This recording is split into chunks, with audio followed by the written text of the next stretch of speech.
अगर आप भी चाहते हैं कि एसएस फिल्म्स मोतिहारी के ऑडियो वीडियो सबसे पहले आप तक पहुंचे, तो इस चैनल को सब्सक्राइब करें और साथ ही बेल आइकन को दबाना ना भूलें।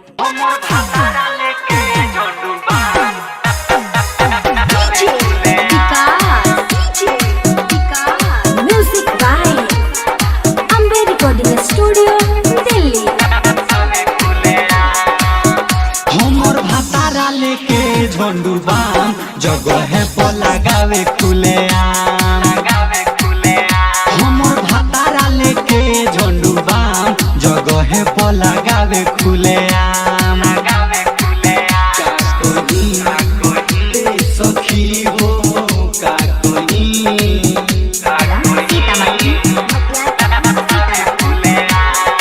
Ambe recording studio Delhi.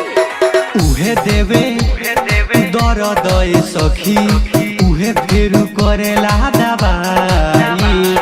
उहे देवे दर्द सखी उहे फेरू करेला दवाई।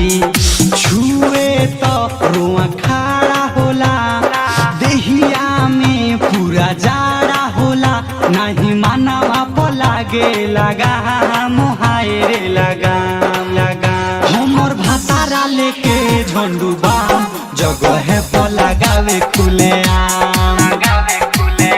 हमर भातारा लेके झंडू बाम जगह पर लगावे खुले आम।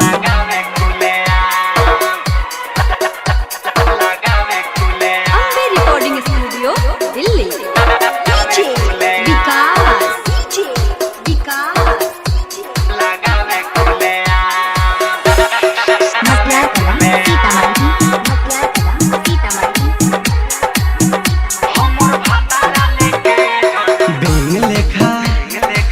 जिया पसखी हमारा के देवेला कुदाई।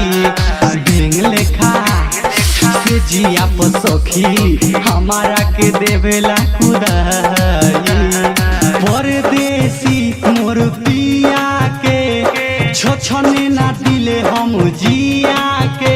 करे निर्मल जोगे से इहे काम सुबह शाम। हमर भातारा लेके झंडू बाम जगह